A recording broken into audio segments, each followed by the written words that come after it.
ये जो हमारा जन्म हुआ ये भाग्य के अधीन नहीं है, ये नवीन भाग्य निर्माण करने के लिए है। नहीं तो आदेश ही नहीं देते भगवान। पशुओं को आदेश नहीं दिया जाता क्योंकि वो भाग्य के अधीन है। केवल मनुष्य शरीर को आदेश दिया गया है। किसी देवता को भी आदेश नहीं दिया गया कि आप ये करो ये ना करो, क्योंकि वो वही करेंगे जो उनके सुकृत है, उसके अनुसार बस भोग भोगेंगे। आगे कुछ नहीं कर सकते, नवीन कर्म नहीं कर सकते, न नारकी जी कर सकते हैं, न स्वर्ग के कर सकते हैं।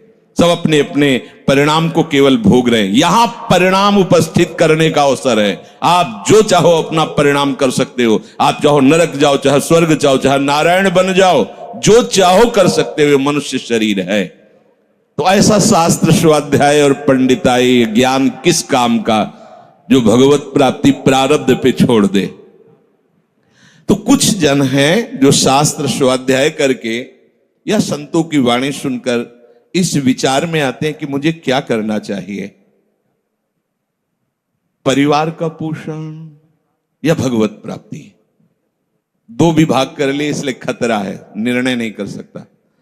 और सही पूछो तो दो विभाग है नहीं, एक ही बात है। समझ जाओ तो वहीं वहीं भगवत प्राप्ति हो जाएगी।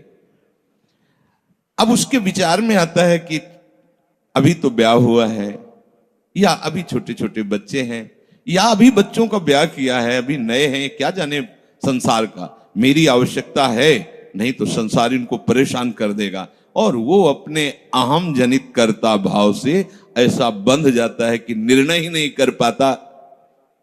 श्री चरणदास जी कह रहे हैं, ए भाई समझो, जिस कर्तव्य को तुम विसार करके झूठे भाव को कर्तव्य मान रहे हो, अरे माया के दीवाने, अरे हिया नहीं रहना, करना अंत पयाना। यहां से जाना है, यहां से जाना है। ये भूल जाते हैं। माया की ऐसी भूल भुलैया है कि हमें शरीर में राग और शरीर संबंधियों के राग में सुख मिलने लगता है और लगता है कि मैं अविनाशी हूं। वैसे मैं तो अविनाशी ही है, पर विनाशी को लेकर मैं ये भूल कर बैठता है। और जिसको पकड़ा है वो सब विनाशी, सब विनाशी। गो गोचर जहां लग मन जाई, सो सब माया जानो भाई। दुनिया में लाखों का मेला जुड़ा, हंसा जब जब उड़ा तो अकेला उड़ा। समझो, ये माया की चाल है जो तुम्हें समझने नहीं दे रही।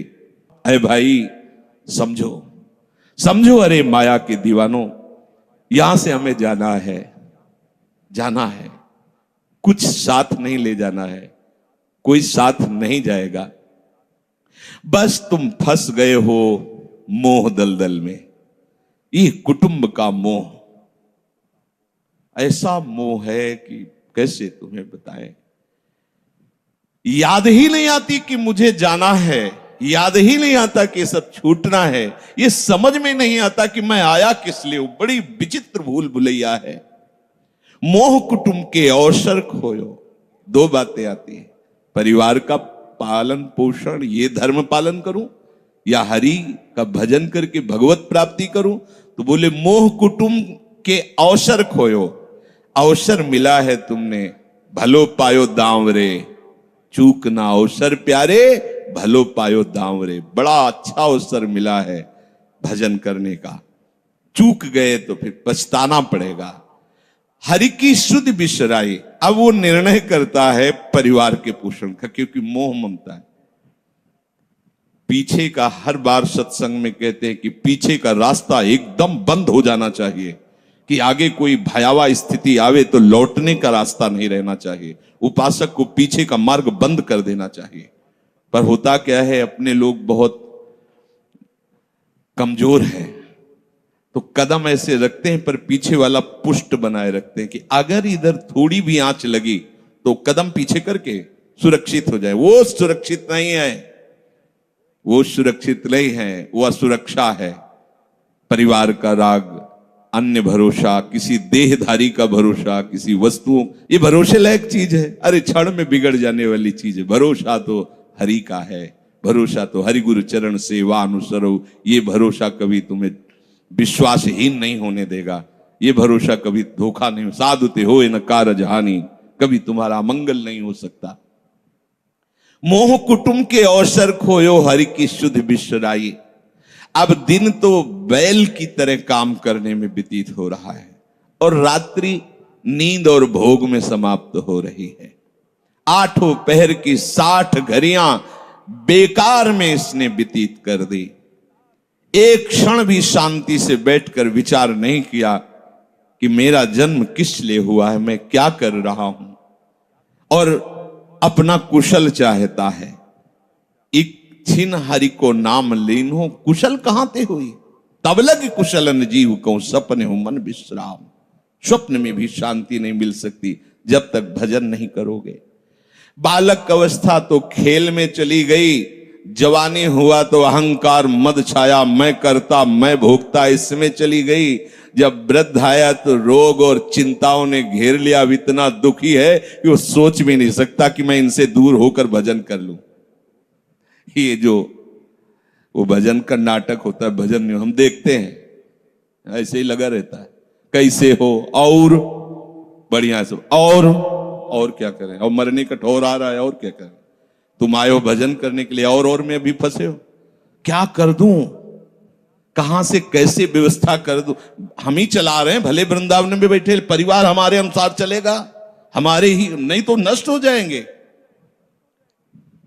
आए हैं वनवास करने के लिए, भजन करने के लिए, पूरा का पूरा प्रपंच दिमाग में पता लगता है। वृद्ध भय चिंताति उपजी, दुख में कछु न सुहाता। अरे भूल क्यों रहे हो, चेतो। साधु चेताता है जगत को, चेतो। काल रूपी शिकारी धनुष पर विष का बाण चढ़ा चुका है, तुम ठीक निशाने पे हो, होश में हो जाओ। अगर अब कोई तुम्हें निशाने से बचा सकता है तो काल का भी महाकाल हरि बचा सकता है, दूसरा कोई नहीं। आए अचानक बांधे, यम के दूत आकर अचानक बंधन में डाल करके ले जाते हैं। अब वो निर्णय कर रहे हैं, झूठे जग से नेह छोड़कर साचो हरिनाम उचारो।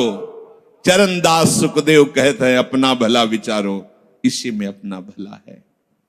तो क्या करें, घर परिवार छोड़कर तुम्हारी तरह बाबा जी बन जाए। बाबा जी बनने से भगवत प्राप्ति नहीं होती। अगर आप बाबा जी बाहरी बात को ले रहे हैं तो उसको समझ लीजिए, बाबा जी बनने से भगवत प्राप्ति नहीं होती, प्रभु के होने से भगवत प्राप्ति होती है। वो आप चाहे गृहस्थ वेश में रहकर बनो या आप विरक्त वेश, 2 मार्ग शास्त्रों ने स्थापित किए हैं, वो प्रभु के लिए।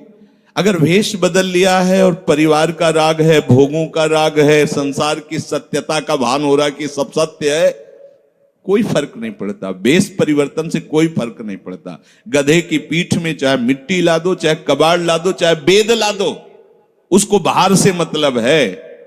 शरीर में चाहे लाल कपड़ा पहनो, चाहे सफेद पहनो, चाहे काला पहनो, चाहे नीला पहनो, चाहे पीला पहनो, ये तो वस्त्र है। आपका उद्देश्य क्या हुआ, आपका अपनापन कहां गया, ये खास बात है। कहीं ऐसा नहीं लिखा कि बाबा जी बनने से वो मोक्ष पद प्राप्त, नहीं। जहां संत की बात आएगी वहां लक्षण होंगे, जहां भगवत प्राप्ति की बात आएगी वहां मन का प्रभु में तन्मयता होना, प्रभु में डूबना, प्रभु के चिंतन में मगन होना होगा। वो चाहे गृहस्थ हो चाहे विरक्त हो, दोनों के।